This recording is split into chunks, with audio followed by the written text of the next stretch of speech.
നമസ്കാരം. മലയാളി വാർത്തയിലേക്ക് സ്വാഗതം. ഈ അടുത്ത് നടന്ന നിയമസഭാ തെരഞ്ഞെടുപ്പിൽ പശ്ചിമ ബംഗാളിൽ മമതാ ബാനർജിക്ക് കനത്ത പരാജയമാണ് ഏറ്റുവാങ്ങേണ്ടി വന്നത്. 200 സീറ്റുകളിലുണ്ടായിരുന്ന 15 വർഷമായി ആ സംസ്ഥാനത്ത് ഭരണം നടത്തിയിരുന്ന മമതാ ബാനർജി 80 സീറ്റുകളിലേക്ക് ചുരുങ്ങി.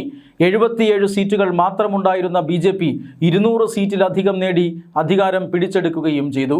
80 സീറ്റുകളിലേക്ക് ഒതുങ്ങിപ്പോയെങ്കിലും മമതാ ബാനർജിയുടെ പരാജയം അല്ലെങ്കിൽ മമതാ ബാനർജിയുടെ തകർച്ച അവിടെ നിന്നില്ല. അവിടെ നിന്നും താഴേക്ക് മമതാ ബാനർജി വീണുകൊണ്ടിരിക്കുകയാണ്. മമതയുടെ പാർട്ടി രണ്ടായി പിളരുകയാണ്. മമതയുടെ പാർട്ടിയിൽ ഇപ്പോൾ പിളർപ്പുണ്ടായാൽ തീർച്ചയായും ഭൂരിഭാഗം MLA-മാരും MP-മാരും രാജ്യസഭാ MP-മാരും ഉണ്ടാവുക മറുപക്ഷത്തായിരിക്കും. മമതയും മരുമകനും അടങ്ങുന്ന ഏതാനും ചില ജനപ്രതിനിധികൾ മാത്രമാണ് ഇപ്പുറത്തുണ്ടാവുക. പാർട്ടിയുടെ പേരും തൃണമൂൽ കോൺഗ്രസ് എന്ന പാർട്ടിയുടെ പേരും അതുപോലെ തന്നെ പാർട്ടിയുടെ ചിഹ്നമെല്ലാം നഷ്ടപ്പെടുന്ന സാഹചര്യത്തിലേക്കാണ് ഇപ്പോഴുള്ളത്. മാത്രമല്ല, ഈ തെരഞ്ഞെടുപ്പിൽ മമതയ്ക്കേറ്റ ഏറ്റവും വലിയ തിരിച്ചടി എന്നുള്ളത് മമതാ ബാനർജി പോലും തോറ്റുപോയി എന്നുള്ളതാണ്. പാർട്ടിയുടെ തോൽവി മാത്രമല്ല, സ്വന്തം നിലയിൽ നിയമസഭ കാണാൻ കഴിയാത്ത ഒരു സാഹചര്യമുണ്ട്. ഇത് മമതയെ വല്ലാതെ അലട്ടുന്നുണ്ട്. ഏതു വിധേനയും നിയമസഭയിലേക്ക് കയറിക്കൂടാനാണ് മമതാ ബാനർജി ഇപ്പോൾ ശ്രമിച്ചുകൊണ്ടിരിക്കുന്നത്.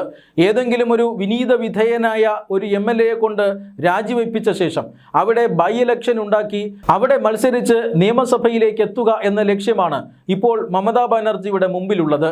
പക്ഷേ ഏതു സീറ്റിൽ മത്സരിക്കും? ഒരു സീറ്റിലും മമതാ ബാനർജി സുരക്ഷിതയല്ല. ഒരു കൺഫേം സീറ്റും ഇപ്പോൾ തൃണമൂൽ കോൺഗ്രസിന് ഇല്ല.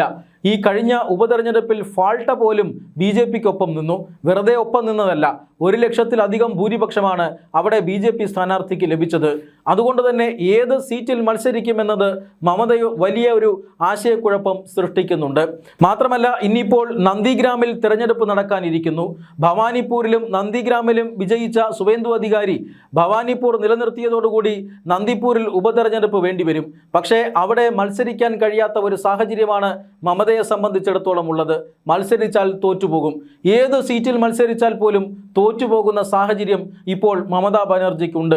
അധികാരം നഷ്ടമായതിനേക്കാൾ മമതയെ ഏറ്റവും കൂടുതൽ അലട്ടുന്നത് ഇപ്പോൾ ഈ ഒരു പ്രശ്നമാകാം. പ്രത്യേകിച്ചും പാർട്ടിയിൽ വിമത വിഭാഗം കൂടി രൂപപ്പെട്ടിരിക്കുന്നു. ഈ 80 MP-മാരും MLA-മാരും ഒറ്റക്കെട്ടായിരുന്നുവെങ്കിൽ മമതയ്ക്ക് ഈ ഒരു ഉപതെരഞ്ഞെടുപ്പിൽ എന്തെങ്കിലും ഒരു കൈ നോക്കാമായിരുന്നു.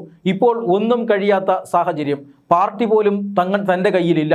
പാർട്ടിയുടെ ചിഹ്നം പോലും ഒന്നുറക്കെ കരഞ്ഞാൽ കയ്യിൽ നിന്ന് പോകുമെന്ന സാഹചര്യമാണ് മമതാ ബാനർജിക്ക് ഇപ്പോഴുള്ളത്. അതുകൊണ്ട് തന്നെ മമതാ ബാനർജിയെ നിയമസഭയിലേക്ക് എത്തിക്കാൻ ഒരു ഓഫറുമായി രംഗത്ത് വന്നിരിക്കുകയാണ് ഹുമയൂൺ കബീർ MLA. ഹുമയൂൺ കബീർ തൃണമൂൽ കോൺഗ്രസിൽ നിന്നും ഏതാനും മാസങ്ങൾക്ക് മുമ്പ് മമതയുമായി ഉടക്കിപ്പിരിഞ്ഞ് പുറത്തേക്ക് പോയ ആളാണ്.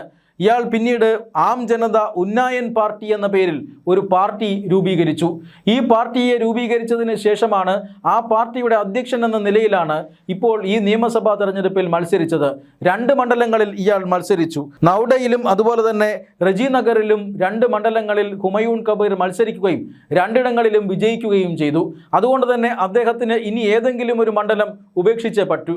താൻ ഉപേക്ഷിക്കുന്ന ആ മണ്ഡലം മമതാ ബാനർജിക്ക് നൽകാമെന്നാണ് ഇപ്പോൾ ഹുമയൂൺ കബീർ ഉറപ്പ് നൽകിയിരിക്കുന്നത്, അല്ലെങ്കിൽ വാഗ്ദാനം നൽകിയിരിക്കുന്നത്. ഇതൊരു പരസ്യ വാഗ്ദാനമാണ്. മമതാ ബാനർജി ചവിട്ടിപ്പുറത്താക്കിയ ഒരു നേതാവാണ് ഇത്തരത്തിൽ ഒരു വാഗ്ദാനം നൽകുന്നത്. ഹുമയൂൺ കബീറിന് അതൊരു മധുര പ്രതികാരമായിരിക്കാം. പക്ഷേ ഈ ഒരു ഓഫർ മമതാ ബാനർജി ആത്മാഭിമാനമുള്ളപ്പോൾ സ്വീകരിക്കുമോ എന്ന ചോദ്യമാണ് ബാക്കി നിൽക്കുന്നത്. പക്ഷേ മമതാ ബാനർജിക്ക് ഇത് സ്വീകരിക്കാത്ത നിവൃത്തിയില്ല എന്ന ഒരു രാഷ്ട്രീയ സാഹചര്യവും നിലവിലുണ്ട്. കാരണം നേരത്തെ പറഞ്ഞതുപോലെ ഒരു സീറ്റും മമതയ്ക്ക് ഷുവർ സീറ്റല്ല. എവിടെ മത്സരിച്ചാലും പരാജയപ്പെടും. BJP-ക്കാർ തിരഞ്ഞു പിടിച്ച് തോൽപ്പിച്ചിരിക്കുമെന്നത് മാത്രമല്ല, മമതാ ബാനർജിയുടെ സ്വന്തം പാർട്ടിയിലും വലിയ രീതിയിലുള്ള റിബലുകൾ മമതയ്ക്കെതിരെ ഉണ്ടായി കഴിഞ്ഞിരിക്കുന്നു. അതുകൊണ്ട് തന്നെ ഒരിടത്തും ഒരു ബൈ ഇലക്ഷൻ ഉണ്ടാക്കി മത്സരിക്കാൻ മമതാ ബാനർജിക്ക് കഴിയാത്ത ഒരു സാഹചര്യമാണുള്ളത്. ഇനിയിപ്പോൾ ഹുമയൂൺ കബീറിൻ്റെ പ്രസക്തി എന്താണെന്ന് പരിശോധിച്ചാൽ, ഹുമയൂൺ കബീർ മുസ്ലിം വോട്ട് ബാങ്ക് കൊണ്ട് രക്ഷപ്പെട്ടു പോകുന്ന ഒരു നേതാവാണ്. മുസ്ലിം ഭൂരിപക്ഷ ജില്ലയായ മുർഷിദാബാദിനെ അടക്കി വാഴുന്ന നേതാവാണ്. ഈ മുർഷിദാബാദ് ജില്ലയിലാണ് ഈ പറയുന്ന നൗഡയും അതുപോലെ തന്നെ രജിനഗറും പോലെയുള്ള മണ്ഡലങ്ങളുള്ളത്. ഈ മണ്ഡലങ്ങൾ തീർച്ചയായും മുസ്ലിം ഭൂരിപക്ഷ മണ്ഡലങ്ങളാണ്. അവിടെ BJP-ക്ക് നിലവിൽ ഒന്നും ചെയ്യാൻ കഴിയില്ല എന്നാണ് ഹുമയൂൺ കബീർ പറയുന്നത്. മാത്രമല്ല, ഈ ഹുമയൂൺ കബീർ ഏതാനും മാസങ്ങൾക്ക് മുമ്പ് അയോധ്യയിലുണ്ടായിരുന്ന ബാബറി മസ്ജിദ് കൊൽക്കത്തയിൽ അല്ലെങ്കിൽ പശ്ചിമ ബംഗാളിൽ മാറ്റി സ്ഥാപിക്കും, അതേ മാതൃകയിൽ മറ്റൊരു ബാബറി മസ്ജിദ് നിർമ്മിക്കുമെന്നൊക്കെ പറഞ്ഞ് വിവാദത്തിലായ വ്യക്തിയാണ്. ആ വിവാദത്തിന് ശേഷമാണ് തൃണമൂൽ കോൺഗ്രസിൽ നിന്നും ഇയാൾ പുറത്താകുന്നത്. അങ്ങനെയുള്ള ഹുമയൂൺ കബീറാണ് ഇപ്പോൾ മമതയ്ക്ക് സീറ്റ് വാഗ്ദാനം നൽകിയിരിക്കുന്നത്. ആ വാഗ്ദാനം സ്വീകരിക്കുക എന്നതാണ് മമതയെ സംബന്ധിച്ചിടത്തോളം ഇപ്പോൾ ബുദ്ധിപൂർവമായ ഒരു കാര്യം. അത് സ്വീകരിക്കാതിരുന്നാൽ മറ്റൊരു മണ്ഡലത്തിൽ നിന്നും നിയമസഭയിലേക്ക് എത്താൻ കഴിയില്ല. നിയമസഭയിലേക്ക് എത്താതെ ഒരു കാരണവശാലും മമതാ ബാനർജിക്ക് ജീവിക്കാൻ പോലും കഴിയില്ല എന്ന ഒരു സാഹചര്യമാണുള്ളത്. കാരണം 2011 ശേഷം മമതാ ബാനർജി ബംഗാളിൽ മുഖ്യമന്ത്രി കസേരയിൽ നിന്നും ഇറങ്ങിയിട്ടില്ല. മുഖ്യമന്ത്രി കസേരയിൽ കഴിഞ്ഞ 15 വർഷമായി ഇരിക്കുന്ന നേതാവാണ്. അധികാരത്തോട് ഇപ്പോഴും വല്ലാത്ത ആർത്തിയുണ്ട്. അധികാരമില്ലാതെ ജനം വീട്ടിലിരുത്തിയെങ്കിലും അവിടെ അടങ്ങിയിരിക്കാൻ മമതാ ബാനർജിക്ക് സാധിക്കുന്നില്ല. ഏതു വിധേനയും നിയമസഭയിൽ എത്തിച്ചേരാനുള്ള ഓരോ വഴികൾ തിരഞ്ഞു നടക്കുന്ന മമതാ ബാനർജി ഹുമയൂൺ കബീറിൻ്റെ ഈ ഓഫർ സ്വീകരിച്ചാലും അത്ഭുതപ്പെടാനില്ല.